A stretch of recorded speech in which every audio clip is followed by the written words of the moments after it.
Halo, Assalamualaikum. Selamat pagi para penonton Malaysia. Hari ini anda bersama kami berdua. Semoga sihat-sihat saja. Saya Sofia bersama dengan Nazruddin Rahman. Sihat ya? Sihat, Alhamdulillah. Wah, dia punya pendek je Sofia. Saya punya Nazruddin Rahman itu. Sofia Nur Solehah.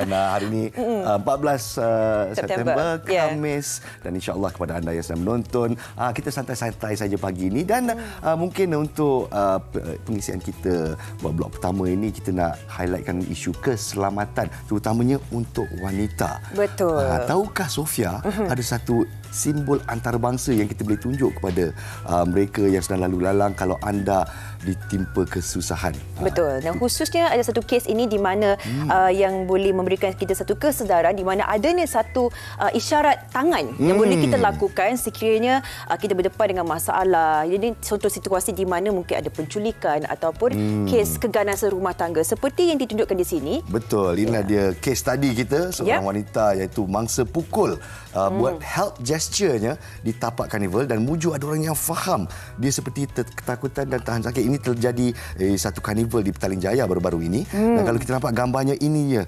isyarat tangan yang ditunjukkan. Jadi kalau kita nampak sini, dia screen grab kan, dia nampak macam dia tengah melambai.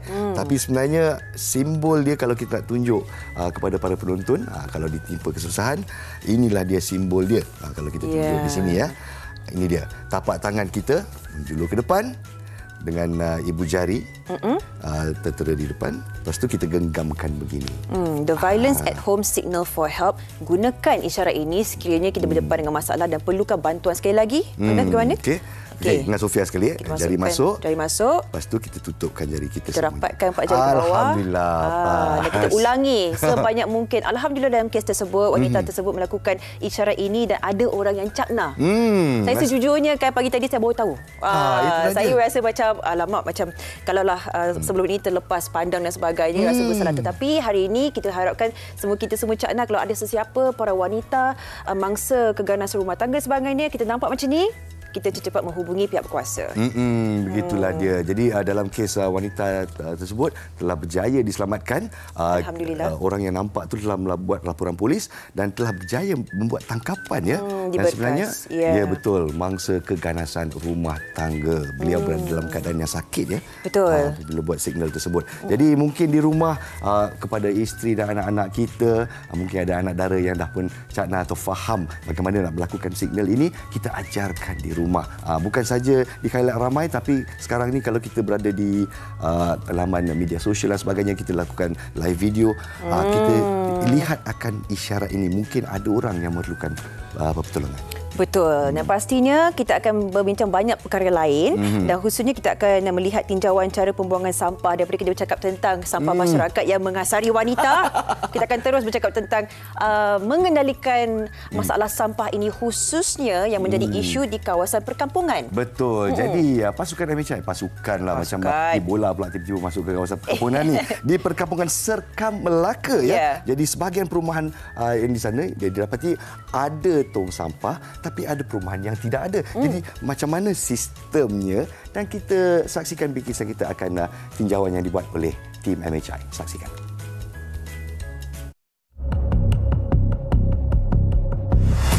Memang dah lama tak ada sini, tak ada tong sampah. Dia buang sepa-sepa, kan berbau lalat banyak. Di kampung ni sepatutnya adalah lori ke pick up kita orang punya sampah ni. Ular dia akan duduk kat kawasan yang kotor kan.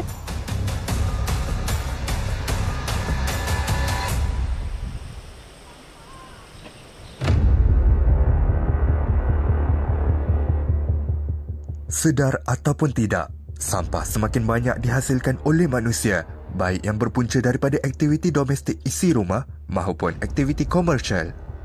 Menurut data penjanaan kutipan sampah daripada Statistik Jabatan Pengurusan Sisa Pepejal Negara JPSPN, Malaysia menghasilkan lebih 14 juta tan sampah secara tahunan sejak tahun 2022 dan akan terus meningkat. Lebih serius apabila isu pengurusan sampah di kawasan perkampungan tidak dibendung sehingga berlakunya pencemaran persekitaran dan mengganggu keselesaan penduduk setempat. Kru MHI sempat meninjau di sebuah kawasan perkampungan di Melaka. Pada mulanya, kelihatan bersih dan tiada pencemaran udara kerana setiap sudut jalan mempunyai tong sampah. Tetapi, semuanya berubah apabila kami memasuki kawasan jalan perkampungan yang lebih dalam.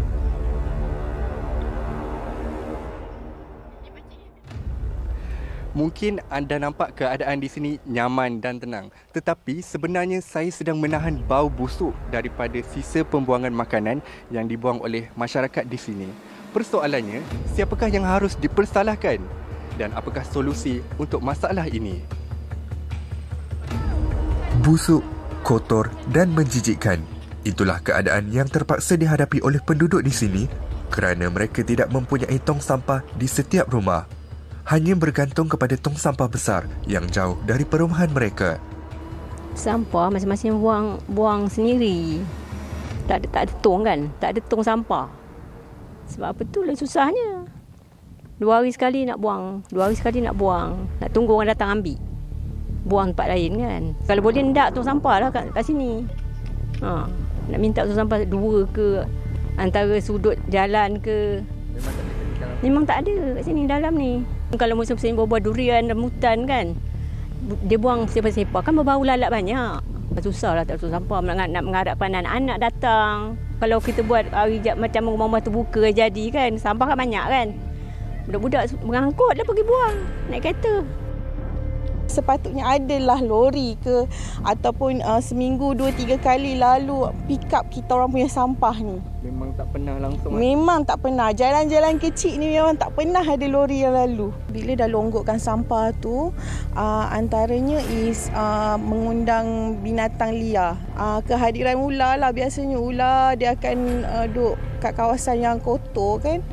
Banyaklah, kinzir pun termasuk juga. Biasa yang kotor nyamuk, lalat tu biasalah. Sebab ada juga kawasan ni yang denggi pun dapat juga. Yes, ada juga kes denggi sebab yelah sampah kan tin, macam-macam kan. Secara tidak langsung, perkara ini mendorong kepada pencemaran bau, udara dan persekitaran penduduk setempat. Mana tidaknya, sampah sisa makanan dibuang begitu sahaja dan menjadi tempat pembiakan lalat dan ulat sampah menyebabkan bau busuk yang keterlaluan. Kami juga sempat meninjau di tempat pembuangan tong sampah besar dan jaraknya mengambil masa lebih kurang 5 minit dari perkampungan ini.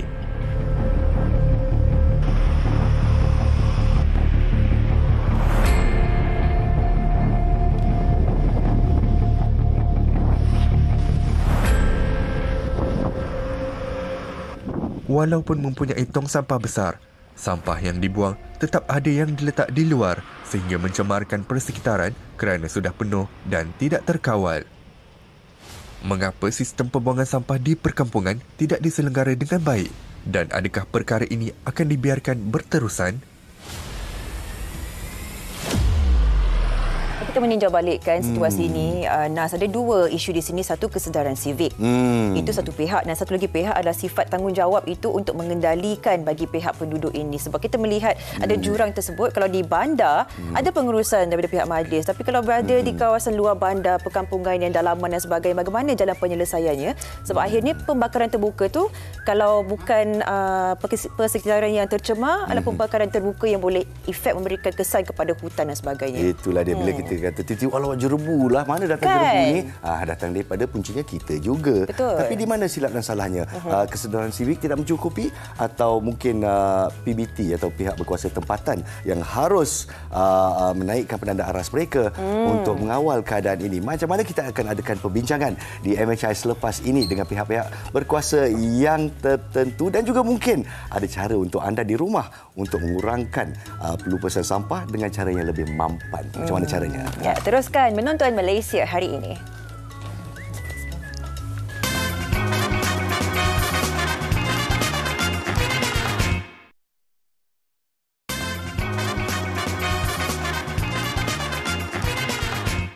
Kembali. Yang sebut Naz dan Sofia masih menemani anda, dan kita kembali untuk bercakap tentang topik isu sampah kat kampung ni, Naz.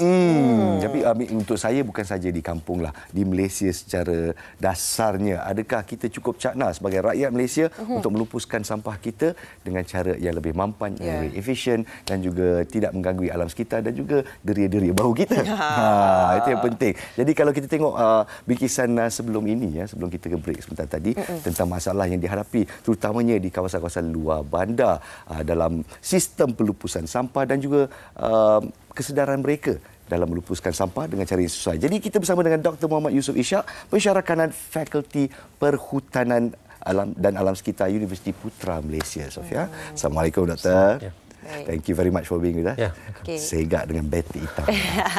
Semestinya kan Doktor, kalau kita memasuki dalam topik seperti ini, banyak perspektif yang boleh diberikan, khususnya penduduk kampung dan juga pihak berkuasa tempatan dan sebagainya. Tetapi mungkin sebagai permulaannya, mengapakah terdapat jurang perbezaan daripada sudut pengurusan sampah mengikut lokasi tertentu di Malaysia khususnya? Mengapa? Saya fikir ini disebabkan oleh bidang kuasa. Sebagai contohnya, untuk suatu kawasan jadikan kawasan perbandaran, mereka perlu memiliki nombor bilangan penduduk sebagai contoh. Jadi akan adalah kawasan-kawasan di mana jumlah penduduknya tidak dimasukkan dalam bidang kuasa tersebut, jadi mereka agak terpinggir dari segi khidmat yang boleh diberikan oleh pihak berkuasa tempatan.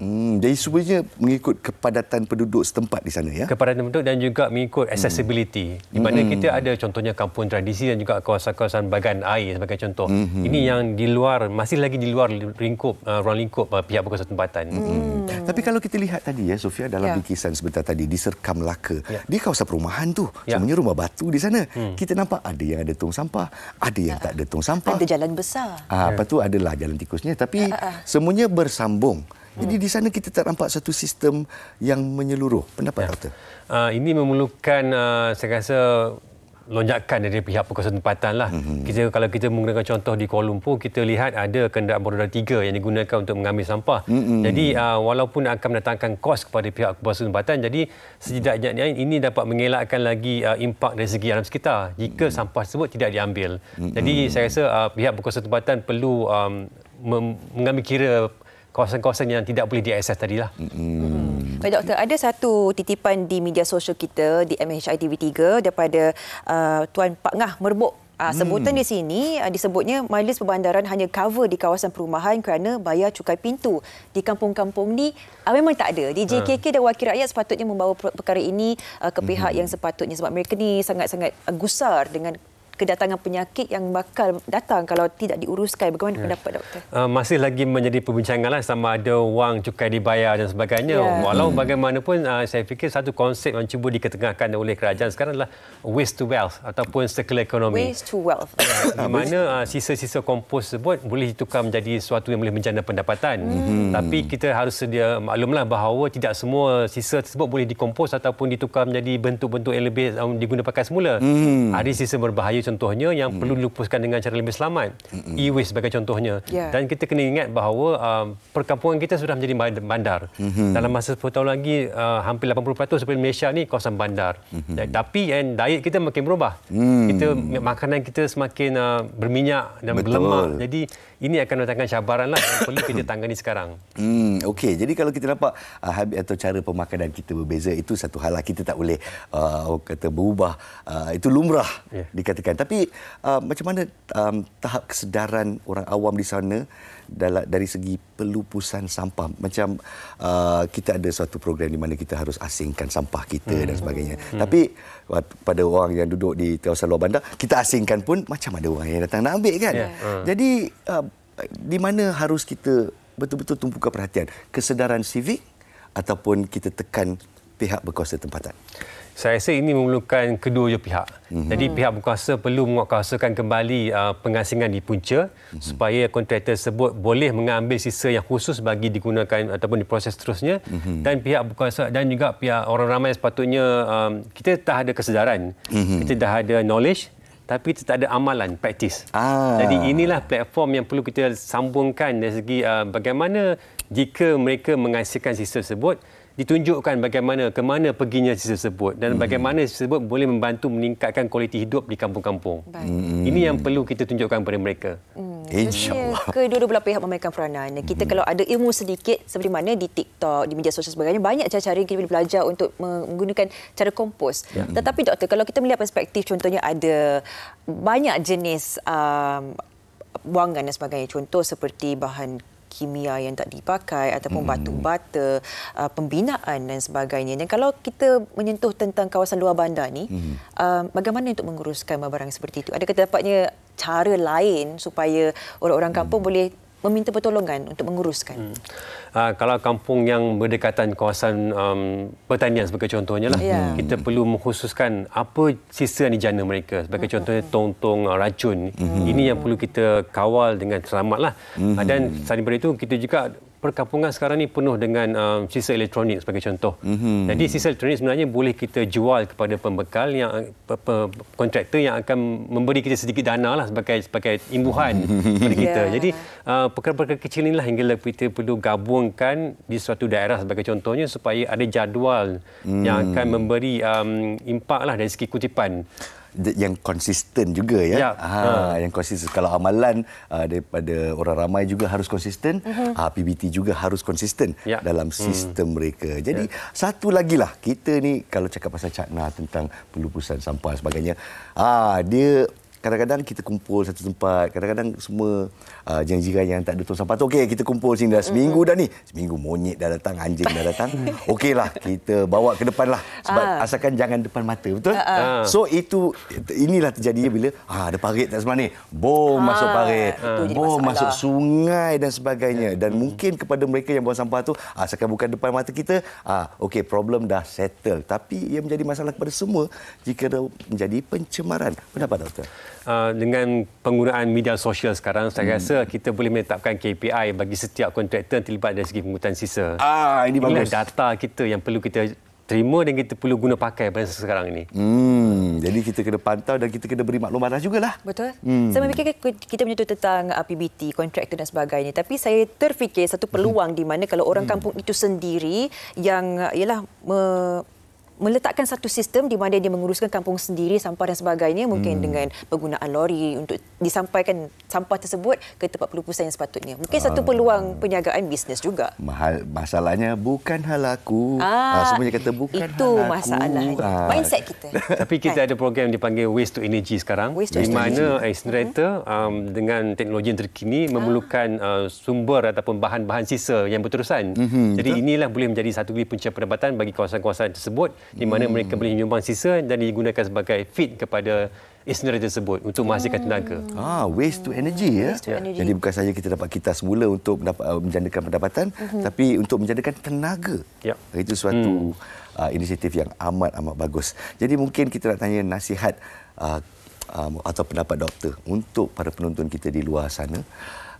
Apa yang boleh kita lakukan sebagai seorang penduduk luar bandar untuk kita mantapkan lagi knowledge kita atau pengetahuan kita dan kita praktikkan? Sekecil-kecil mana pun sumbangan kita terhadap alam sekitar, sama ada mengasingkan sisa pepejal kita di rumah ataupun menjimatkan penggunaan sisa, ia sebenarnya menyumbang banyak kepada alam sekitar kita. Jadi setiap apa yang kita buat tu jangan simpan seorang-seorang, jadi kongsikan di sosial media sebagai contohnya supaya lebih ramai rakyat Malaysia menyumbang kehadap kelestarian dalam sekitar di Malaysia ini. Lestari dan kepampanankan juga ya. Okey, alhamdulillah. Kita ada komen-komen daripada netizen juga ya. Sofia, silakan. Saya tak ada data di sini. Setakat ini data masih belum diterima. Masih belum terima datanya. Teruskan. Okey, baiklah. Jadi dengan ini apa yang kita tahu, kita kena cakna tentang macam mana kita nak lupuskan sampah kita sendiri. Sebab itu keyword di sana, sampah kita sendiri. Sampai bila kita nak kata bukan hal kita, asalkan dia dekat luar rumah, okey, dah bukan hal saya lagi. Saya kira ini sense of ownership. Kalau itu kampung kita, sampah kita, kita ada tanggungjawab untuk menyelesaikannya bersama. Dan data bawa masuk ni. Muhammad Aidil berkata bukan semata-mata salah PBT, awareness penduduk juga main peranan. Kadang-kadang tong sampah dekat di rumah tapi tetap buang merata sebab kita assume ataupun merasakan tak ada orang nampak. Tak ada orang nampak, tak tahu itu sampah kita. Dan itu satu pemikiran yang perlu kita fikirkanlah. Segan tau sebenarnya. Kesedaran civik itu sangat-sangat penting. Macam-macam kadang-kadang saya tak faham macam mana orang boleh lalu dan dia boleh campak luar kereta dia macam tu saja, atau dia jalan-jalan dia pandang dia tak ada tong sampah, pantang tak ada tong sampah. Bukan hal saya. Ada lampin terbang pula. Lampin terbang. Itu saya ini paling satu pantang. Okey doktor, kita akan terus bersama dengan tetamu kita seterusnya di mana berkongsikan di sosial media, di platform TikTok, di mana cara untuk melakukan teknik menjadikan sisa dapur sebagai baju kompos. Kita dah saksikan semalam, Nas, dan agak memberikan inspirasi juga sebab Nas melakukan perkara yang sama. Betul-betul. Kita lakukan apa yang kita panggil composting. Tapi alhamdulillah kita dah menjumpai seorang di luar sana, di kawasan luar bandar. Namanya Tariq Syahiman Fazin dari Kerteh, Terengganu. Apa khabar orang Terengganu? Assalamualaikum. Tapi alhamdulillah kita dah seorang di luar sana, di kawasan luar bandar. Namanya Tariq Syahiman Fazin dari Kerteh, Terengganu. Apa khabar orang Terengganu? Assalamualaikum. Cik Tariq. Boleh. Dengar ya. Okey, Cik Tariq, kita minta untuk jauhkan diri daripada kaca TV sebab dia ada feedback di situ. Tapi teruskan soalan pertama lah. Bila berkongsikan yalah, mungkin langkah pertama Cik Tariq belajar membuat baju kompos ni dari mana dan setakat ni bagaimana prosesnya, boleh berterusan lama ke bagaimana? Sebenarnya saya belajar buat baju kompos ni dah lama lah. Sebenarnya dah 10 tahun. Belajar pun daripada social media juga. Tengok orang lain buat. Lepas tu saya praktikkan di rumah sendirilah. So sebenarnya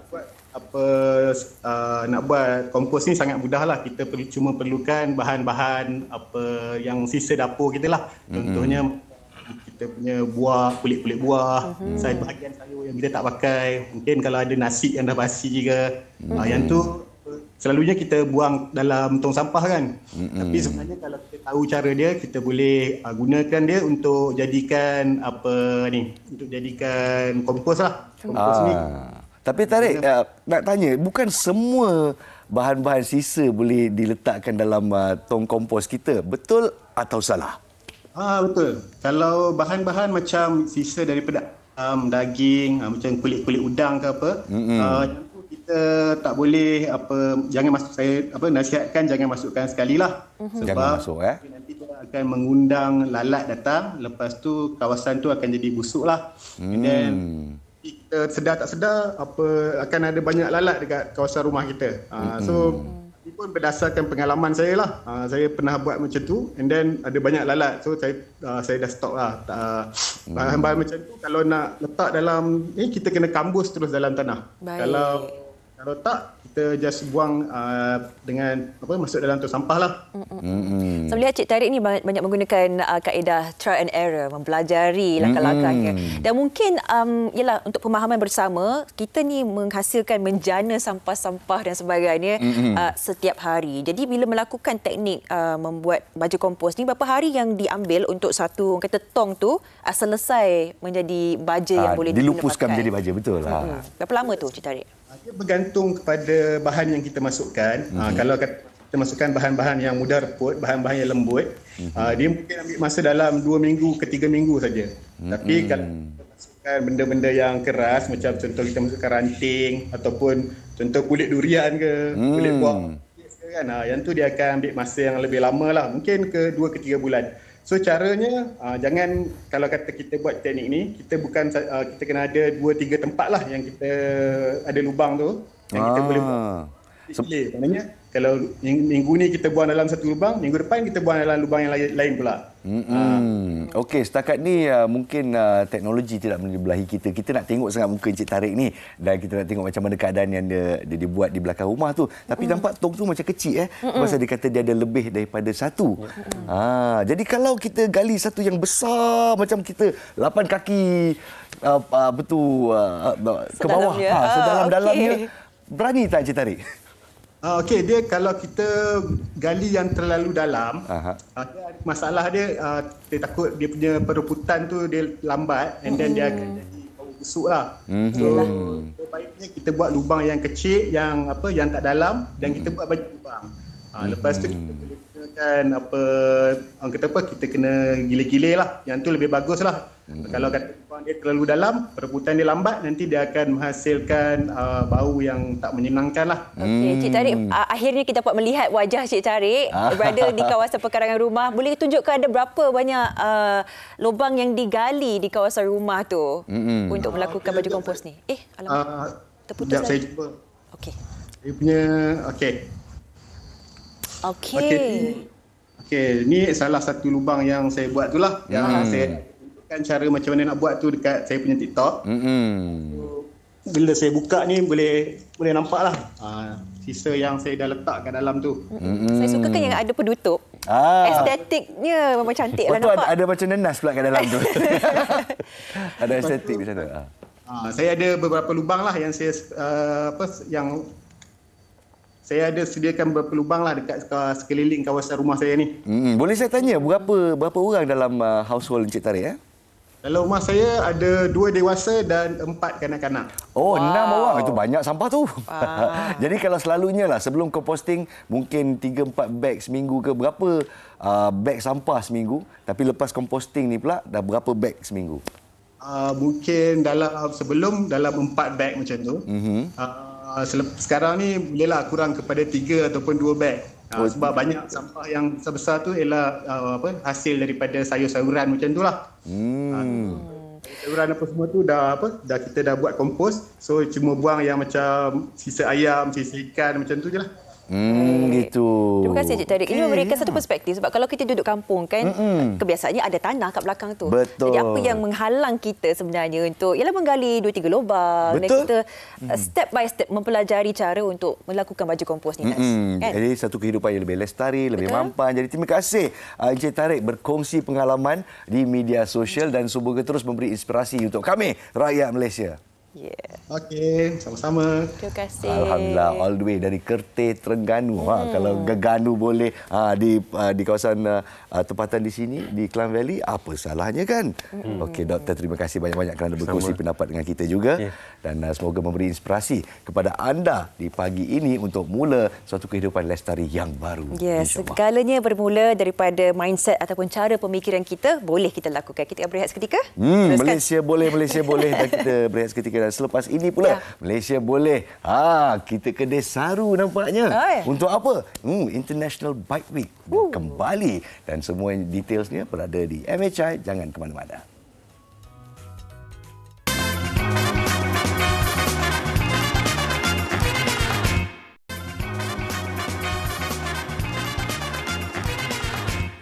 Kembali bersama kami di MHI dan seronoknya bila kita terutamanya mereka yang amat gemari 2 roda, kita dapat rasakan gegaran deruman enjin motosikal yang bakal menggegarkan Johor dengan penggajuran acara Desaru International Bike Week 2023 yang kembali dan akan mula pada 22 hingga 24 hari bulan September. Dah dekat dah ni. Di Desaru Coast dan Tanjung Balau Kota Tinggi. Sememangnya dinanti-nantikan oleh penggemar-penggemar motosikal terutama yang berkuasa tinggi. Jadi kita bersama dengan Tuan Haji Suhairi Haji Hasim iaitu pengarah Tourism Johor dan juga penganjur acaranya iaitu Encik Muhammad Rizam Muhammad Yusof, CEO of DIBW atau Desaru International Bike Week Management Sdn Bhd. Assalamualaikum. Waalaikumsalam warahmatullahi wabarakatuh. Semua dah ceria sebab semuanya dah bersedia untuk Desaru International Bike Week 22 hari bulan September ini bakal bermula ya. Jadi nak bertanya kepada Tuan Haji lah untuk terangkan serba sedikit secara ringkas tentang Desaru International Bike Week ini. Silakan. Okey, terima kasih Nas. Saya bagi pihak Kerajaan Negeri Johor dan juga Tourism Johor mengucapkan ribuan terima kasih diundang dalam program Malaysia hari ini pada pagi ini. Untuk makluman tuan-tuan dan puan-puan, sebenarnya Desaru International Bike Week 2023 ini adalah kali kedua diadakan. Selepas kali pertama dianjurkan pada tahun 2019. Okey, kalau kita lihat destinasi pada kali ini tetap sama. Kita buat di Desaru Coast, tetapi ditambah satu lagi lokasi tambahan iaitu di dataran Tanjung Balau Kota Tinggi. Berhampiran saja kawasan ini. Dan kalau kita lihat dari segi penyediaan untuk acara ini adalah sebagai satu inisiatif daripada Kerajaan Negeri Johor untuk mempertingkatkan semula industri pelancongan terutamanya bagi kawasan Desaru dan juga daerah Kota Tinggi. Dari lepas penanganan COVID-19 kan? Betul. Dari 2019 dah lama dah tak ada dah event ni. Jadi semua sedang menantikan terutamanya penggemar-penggemarnya. Jadi mengapakah pemilihan lokasi bagi pengajuran Desaru International Bike Week ni diadakan di Desaru Coast dan Tanjung Balau? Ada tambah lagi satu. Encik Rizam mungkin boleh jawab? Okey, terima kasih Encik Nas. Sebenarnya kalau kita lihat yang pertama tu pun kita memang berlaku di Desaru Coast iaitu di Public Beach Pantai Awam. Cuma kali ini kita tambah pula di Tanjung Balau iaitu Pantai Awam Tanjung Balau yang mana di bawah Pentadbiran Lembaga Kebudayaan Johor Tenggara Kejora. Kalau yang terdahulu kita lebih kurang ada 3 venue iaitu di Riverside, Public Beach dan juga Pantai Tiara. Tapi kali ini kita perkecilkan, kita buat 2 sahaja venue supaya kita dapat menyelaras dengan lebih baik dan lebih teratur. Dan tempat-tempat ni juga sorotan daripada kita dapat lihat kalau kita lihat di Saru tu bandar yang sedang membangun, pesat pembangunannya dengan pelancongan, iaitu hotel daripada Lotus sampailah kita resort, kita ada antara resort, kita ada Hard Rock, kita ada semuanya lebih kurang dalam jarak 500 meter kita dah sampai. Itulah dia. Jadi hotel kat sana mempunyai lebih daripada 3,000 bilik. Jadi dan di samping itu juga hilitan keliling itu disaputi dengan hinap desa, iaitu dimiliki persatuan juga individu-individu yang boleh menjana income. Jadi kita memilih Desa Haru itu adalah tempat yang terbaik. Dan kalau kita lihat pun baru-baru ni event international seperti Litap dan juga Ironman berlaku di situ. Betul. Okey, itulah tempat yang paling sesuai. Dan kita juga ada terminal JT yang mana boleh menghubungkan transit di antara Singapura dan Singapura, Indonesia dan Singapura datang. Okey, jadi ini semua adalah kemudahan asas yang memang kita perlukan dan itu sebab kita melakukan perkara ini, event acara tersebut di Desa Haru. Dan logistiknya memang masuk akal lah. Memang gitu, masuk akal. Jadi sepanjang 3 hari ini apa aktiviti yang disarankan? Okey, aktiviti yang kita sarankan ialah kita ada macam-macam acara. Contohnya kalau kata kita lihat di Public Beach, kita ada main kita punya acara iaitu persembahan, kita ada Chrome and Color iaitu pertunjukan kereta-kereta klasik ataupun kereta-kereta ala-ala American. Muscle car contoh kan, muscle car yang datang American muscle. Dan kita ada makan-makan, kita ada culture kita. Berbalik pula ke Tanjung Balau, kita buat perkampungan untuk pemotoran yang 150 cc. Okey, bagi mereka perlukan satu perkampungan yang mereka rasa berjumpa dengan kawan-kawan mereka. Kalau kita lihat di sini, mereka main event tetap juga di Public Beach. Dia yang pertama tadi penyampaian hadiah berlaku di sana. Cuma dia ada perkampungan untuk mereka. Jadi mereka sesuai kat sana, berjalan beramai-ramai kan, berjumpa kawan-kawan mereka. Dia seronok. Untuk mereka yang betul-betul gilakan motosikal ni, saya difahamkan ada zone piston juga ya. Betul, zone piston. Kepala untuk dia orang menunjukkan apa yang mereka ada. Dia keluarkan barang-barang ni semua untuk dipamerkan. Itu yang dinantikan tu. Jadi kepada Tuan Haji Zuhairi pula, impak pelaksanaan Desa Haru International Bike Week ini saya sarankan atau saya jangka akan memberi impak kepada gerakan ekonomi setempat ni, pendapatnya. Betul. Okey, kalau kita lihat salah satu lagi peranan Tourism Johor ni adalah untuk menaikkan semula industri pelancongan. Dan industri pelancongan ni dapat memperkembangkan ekonomi setempat. Kalau kita lihat peniaga-peniaga tempatan, peniaga-peniaga luar dan juga pembekal perkhidmatan, kenderaan, inap desa dan sebagainya. Ini tadi kita sebut bahawa kita mengalu-alukan kehadiran orang ramai. Bukan saja daripada negeri Johor, seluruh Malaysia, tapi untuk Desa Haru International Bike Week ni juga kita menerima lebih kurang 25 negara peserta yang turut hadir. International? Yes, international, yang mana mereka akan ikut ride bersama-sama dengan pasukan yang kita sediakan lah. Jadi kalau dari segi impak ekonomi itu memang terbaiklah. Aktiviti, event seperti inilah yang kita katakan dapat mempercekatkan ekonomi dan juga menaikkan semula industri pelancongan di negeri Johor. Dan kenapa kita pilih Desa Haru International Bike Week ini, kerana kita mencadangkan kepada kerajaan negeri supaya event ini dijadikan sebagai satu acara tahunan. Kita put dalam kalender dunia bahawa setiap bulan 9 September akan ada event di Desa Haru, iaitu Desa Haru International Bike Week, di mana seluruh pelawat dapat hadir ke kawasan Desa Haru. In the world calendar dikatakan. Betul. Alhamdulillah, semoga impian akan menjadi nyata. Jadi dijangkakan berapa orang yang nak datang ni? Okey, kalau kita jangkakan tahun sebelumnya untuk biker saja lebih daripada 50,000. Pengunjung kita kira 10,000.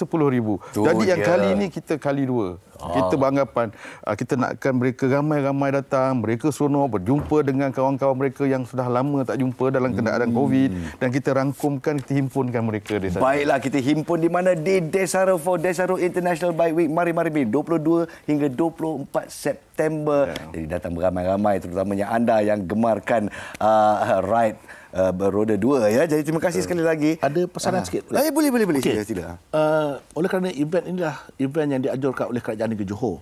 Kita juga telah mendapatkan kerjasama daripada semua pihak berkuasa. Kita juga dapatkan kerjasama daripada pihak PDRM, kita dapatkan kerjasama daripada pihak JPJ, pihak berkuasa tempatan dan juga pejabat daerah untuk memastikan perjalanan lancar kepada semua peminat-peminat permotoran yang akan hadir ke Desa Haru pada 22 dan 4 hari bulan ini, saya nasihatkan ikutlah peraturan yang telah ditetapkan dan juga kita minta jagalah keselamatan masing-masing dan untuk keselesaan semua pengguna jalan raya. Betul. Tim MHI juga mengatakan kepada anda semua keselamatan diutamakan. Sekali lagi terima kasih kepada Tuan Haji Suhairi Haji Hashim, Pengarah Tourism Johor. Terima kasih kerana bersama kita dan selamat bertugas kepada Encik Muhammad Rizal Muhammad Yusof, CEO di IBW Management Sdn Bhd. Jadi kepada sesuatu yang santai, kita kepada sesuatu yang serius.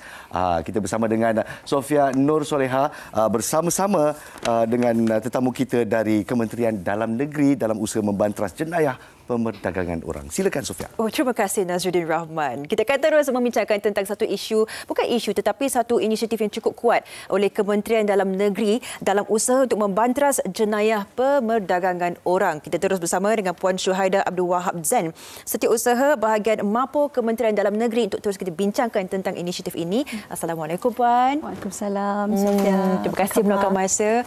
Dan mungkin kita teruskan perbincangan kita bagaimana untuk kita mempunyai satu pemahaman penuh tentang pemerdagangan orang. Apakah antara jenayah yang dirangkumi dalam isu ini? Okey, dahulu terima kasih Sofia dan juga semua penonton TV3 di Malaysia. Saya ingin mengucapkan terima kasih atas jemputan ini untuk kita sama-sama menyelami apakah yang dimaksudkan dengan pemerdagangan orang dan apakah tindakan kerajaan dalam mengatasi masalah ini. So, jadi kalau kita mulakan dengan definisi, pemerdagangan orang ini melibatkan 3 elemen, iaitu act, means dan purpose, ataupun bahasa Melayunya perbuatan, cara dan tujuan. Maknanya kena ada 3 ni, barulah lengkap, iaitu melibatkan perbuatan melindungi, merekrut, membawa seseorang itu untuk mengekalkan tenaga kerja dia ataupun memperoleh kerelaan dia.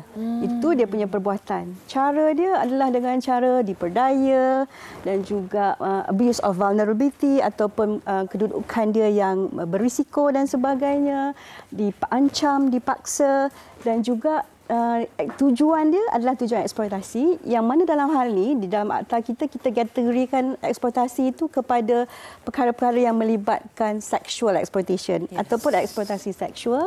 Yang kedua adalah eksploitasi buruh ataupun buruh paksa. Yang ketiga adalah perhambaan, pengabdian. Yang keempat adalah pemindahan organ, dan yang kelima adalah aktiviti yang menyalahi undang-undang negara. So, itu tujuan dia. Maknanya untuk satu-satu isu ataupun kes itu dikategorikan sebagai pemerdagangan orang, dia kena ada 3 ni. Baik. Act, means and purpose. Tapi berbeza untuk kanak-kanak. Untuk kanak-kanak kita tak perlu buktikan cara. Okey. Memadai mereka ini direkrut, dilindungi, dibawa untuk tujuan eksploitasi. Sama ada eksploitasi seksual, kerja paksa, perhambaan dan sebagainya, termasuk aktiviti menyalahi undang-undang. Saya percaya ini usaha yang sangat jitu dilakukan oleh Kementerian Dalam Negeri bekerjasama dengan begitu banyak agensi dalam negara maupun luar, kerana kita menyentuh tentang antara sindiket-sindiket yang sedia ada di luar benteng negara kita yang ingin memasuki ke sini.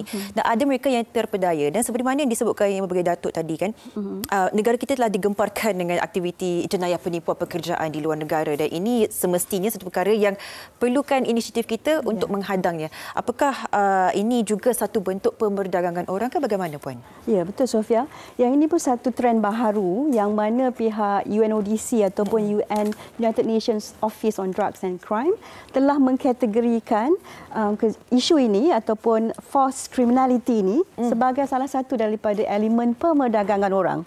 Maknanya mereka ini dipaksa untuk melakukan kerja-kerja yang menyalahi undang-undang. So, dia bertepatan tadi kan dengan kita punya tujuan eksploitasi, iaitu melakukan tindakan menyalahi undang-undang. So, dalam senario ini bukan sahaja rakyat Malaysia, malahan di negara-negara ASEAN pun banyak juga yang mengalami masalah yang sama, di mana rakyat mereka diperdaya untuk bekerja di luar negara, tawaran kerja yang lumayan dengan menjanjikan gaji dalam US dollar dan sebagainya, untuk di sana akan dipaksa bekerja dan juga menjadi scammer. Dan mereka ni akan scam rakyat-rakyat di negara masing-masing. Kalau Malaysia di Myanmar, dia akan scam rakyat Malaysia di Malaysia. So, dia beroperasi dari negara itu. So, ini yang kita cuba bantras, dan kita pun di peringkat antarabangsa melalui forum mesyuarat peringkat Menteri ASEAN mengenai jenayah terancang ataupun transnational organised crime, kita bangkitkan isu ni. Kita minta semua pihak bersama-sama membantras, ada prevention, ada protection dan ada juga enforcement kepada isu yang ini. Jadi memang betul Sofia, kerjasamanya bukan hanya di peringkat dalam negara sahaja, malah melangkaui sempadan dari segi serantau dan juga antarabangsa. Betul. So, itu yang kerjasama yang kita laksanakan. Dan semestinya ini memberikan satu perlindungan bukan sahaja buat rakyat Malaysia tetapi seluruh di antara benua-benua yang terbuka ataupun mempunyai satu ancaman seperti ini. Dan bagi pemahaman semua, Puan, apakah bentuk hukuman yang bakal menanti pesalah yang membabitkan diri dengan kesalahan jenayah perdagangan orang ini maupun dalam negara ataupun di luar benteng negara kita? Right. Terima kasih Sofia. Saya juga nak mengambil peluang ini untuk berkongsi dengan masyarakat lah. Tadi kita cerita tentang tindakan kita. Dari aspek undang-undang pun kita dah ada satu akta yang khusus iaitu akta yang dikenali sebagai Akta Anti Perdagangan Orang dan Anti Penyelundupan Migran ataupun kita selalu panggil bahasa mudah ATIPSOM, Anti Trafficking in Persons and Anti Smuggling of Migrants. That one lebih familiar lah ya. So yang dalam akta ini ada peruntukan mengenai kesalahan perdagangan orang dan juga kesalahan penyelundupan migran yang mana sekiranya dilakukan kesalahan itu berlaku akan melibatkan hukuman pemenjaraan sehingga maksimum 30 tahun dan juga boleh dikenakan sebatan. Baik. Itu terpulang kepada discretion ataupun budi bicara hakim. Jadi hukuman ini sangat berat kerana jenayah ini sangat serius. Dia bukan hanya berkaitan dengan hak asasi manusia tetapi dia juga melibatkan keselamatan negara. So itu untuk yang hukuman yang lebih berat. Termasuk juga saya nak terangkan di sini kita dah pindah akta pada tahun 2022 termasuk kepada mana-mana penjawat awam yang dalam menjalankan tugasnya terlibat dengan aktiviti perdagangan orang. So kita tak kompromi. Saya nak nyatakan bahawa perkara ini sangat serius dan kita ada hukuman yang lebih berat yang dikenakan pada mana-mana penjenayah yang melakukan kesalahan ini melibatkan kanak-kanak, orang kurang upaya, melakukannya dalam 2 kali ataupun lebih, melibatkan mangsa yang ramai, sindiket jenayah terancang dan sebagainya. So peruntukan dah ada, pelaksanaannya yang kita sedang lakukan sekarang ini secara berterusan. Ya, pelaksanaan yang cukup hebat, kita memastikan tiada kompromi. Itu yang kita raikan tentang inisiatif Kementerian Dalam Negeri dan dalam masa 2 minit yang kita ada ni kan mungkin Puan boleh kongsikan antara cabaran kita untuk menangani isu perdagangan ini. Right. Terima kasih Sofia. Sebenarnya sebab isu ini bukan hanya isu domestik. Betul. Dia melibatkan isu global dan juga serantau. Memang cabaran kita adalah daripada aspek untuk yang pertama sekali bila saya katakan untuk mengenal pasti mangsa. Bukan mudah sebenarnya. Kita kena buktikan 3 elemen saya maklumkan tadi dan siasatan kena dilakukan, dari segi interpretation kena dibuat dan sebagainya.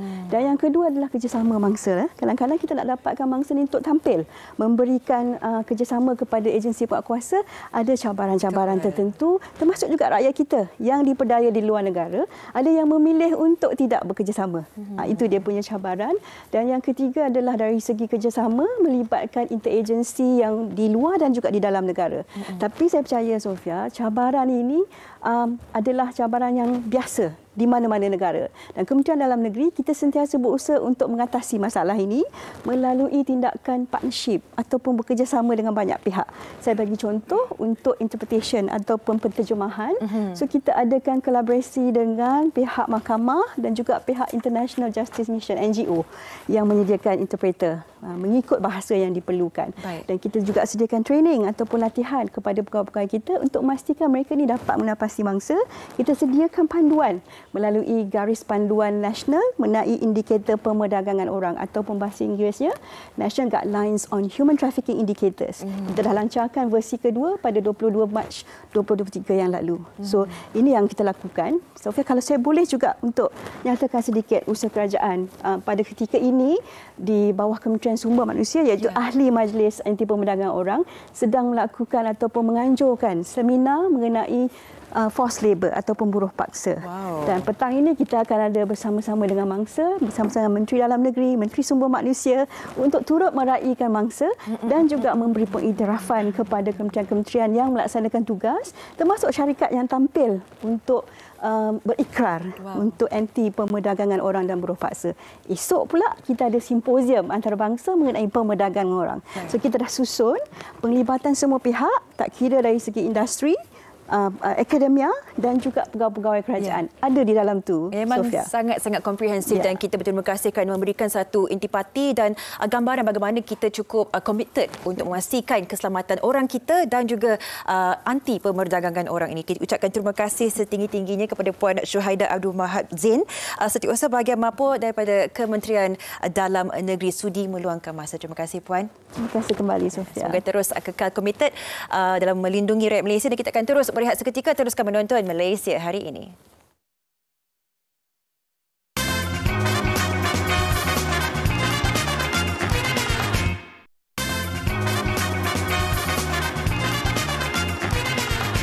Baiklah. Sofia, kita nak tanya, antara kuih dan Sofia, apa beza dia? Tak ada beza, sama manis. Oh, tidak ada beza dia. Ada beza. Sofia lagi manis dari kuih. Boleh percaya tu.